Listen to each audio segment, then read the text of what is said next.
In the autumn of 1880, the Eternal Hope, an aging brigantine, carved through the Atlantic's restless waves, bound for Boston from Liverpool. Her hull, laden with rum, textiles, and iron tools, groaned under the strain, but Captain Elias Morrow, a grizzled man of 50, trusted her weathered timbers. His crew of 12, hardened by years at sea, worked in rhythm, their shanties echoing over the water.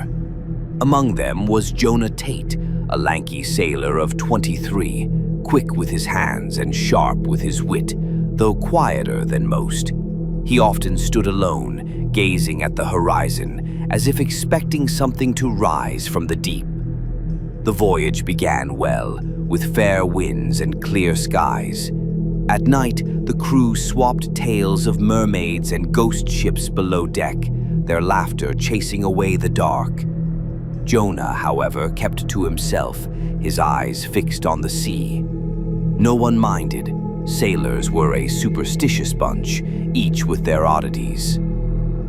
On the 10th day, a thick fog swallowed the Eternal Hope. The wind died, leaving the sails limp, and the sea turned eerily still. The crew's banter faded, replaced by murmurs of curses and ill omens. Captain Morrow ordered them to stay busy, but the fog clung to the ship like damp wool, weighing on their spirits. That night, Jonah didn't join the others below deck. He stood at the bow, a shadow in the mist, unmoving.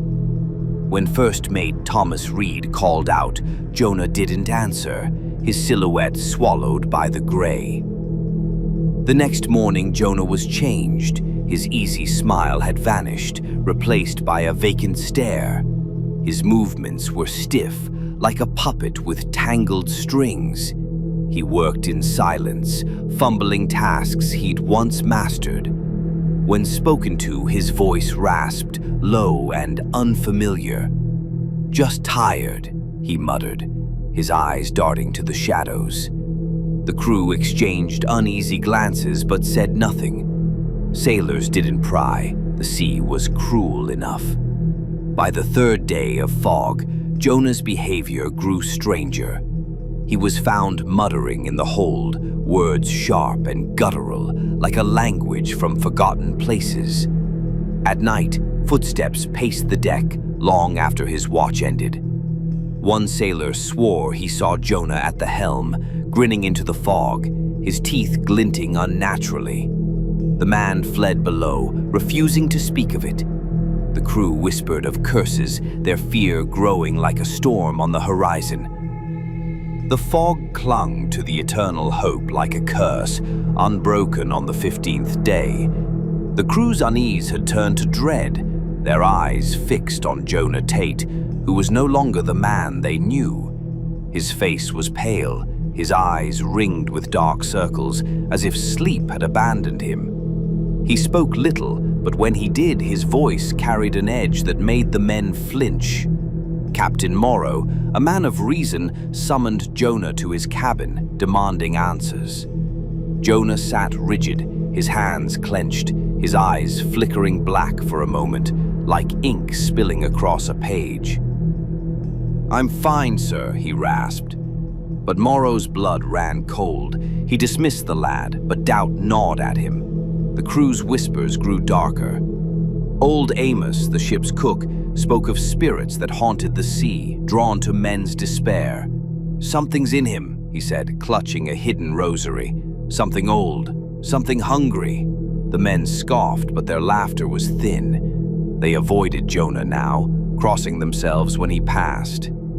At night, the ship seemed alive with strange sounds, creaks that weren't the timbers, whispers from the hold. Jonah was often seen staring into the fog as if communing with something unseen. On a moonless night, a scream shattered the silence. The crew rushed to the deck to find young Peter, the cabin boy, unconscious, blood seeping from a gash on his forehead.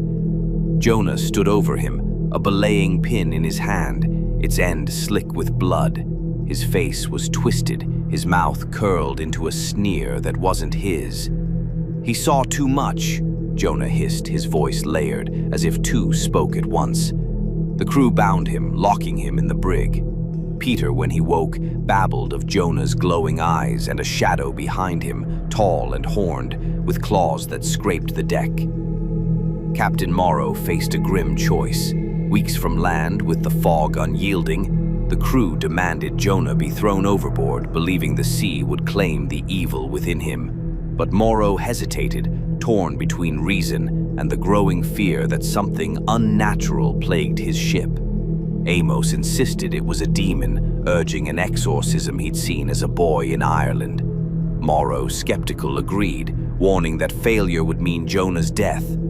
As the crew prepared the brig, scrawling crosses on its walls, the fog thickened and the ship groaned, as if aware of what was to come. The Eternal Hope rocked uneasily in the fog. Her crew gathered outside the brig where Jonah Tate was confined.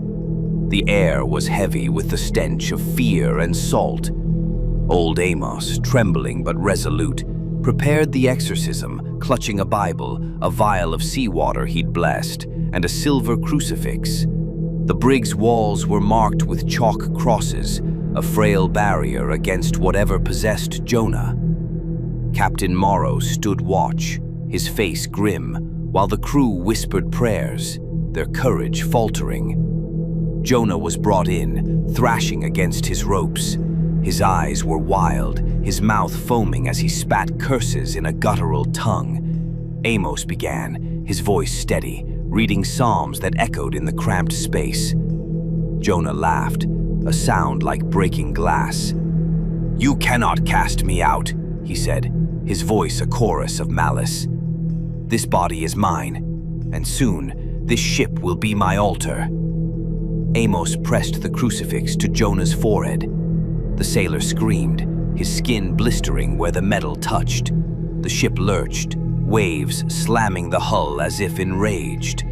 Shadows twisted on the walls, forming shapes no man could name. Amos sprinkled seawater, chanting in Latin, his words faltering as Jonah convulsed. The air thickened, reeking of sulfur and rot.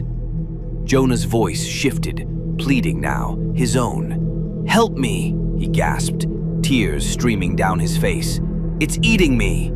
The crew flinched, torn between pity and terror. Amos pressed on, his voice rising. The ship groaned, timbers creaking as if ready to split. Jonah's screams reached a crescendo, then stopped. He slumped, lifeless, his eyes rolled back. Silence gripped the brig. Amos, trembling, declared the demon gone. The crew cut Jonah's bonds, finding a weak pulse. They carried him to his bunk, hoping the nightmare had ended. The fog lifted at dawn, revealing a calm sea and a bruised sky. The crew cheered, believing the exorcism had saved them. Jonah woke, frail but himself, claiming no memory of the ordeal, only dreams of darkness.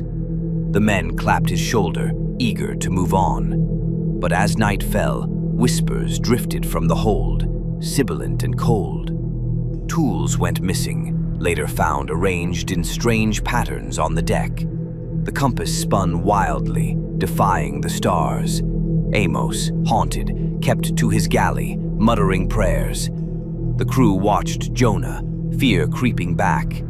Was the demon truly gone, or had it merely hidden, waiting to strike? And why did the ship feel alive, as if watching them? The Eternal Hope sailed toward Boston, her crew clinging to hope as the harbor's lights glimmered on the horizon. But the ship felt wrong, her timbers creaking with a rhythm that mocked the waves. The whispers from the hold grew louder, and shadows moved with purpose.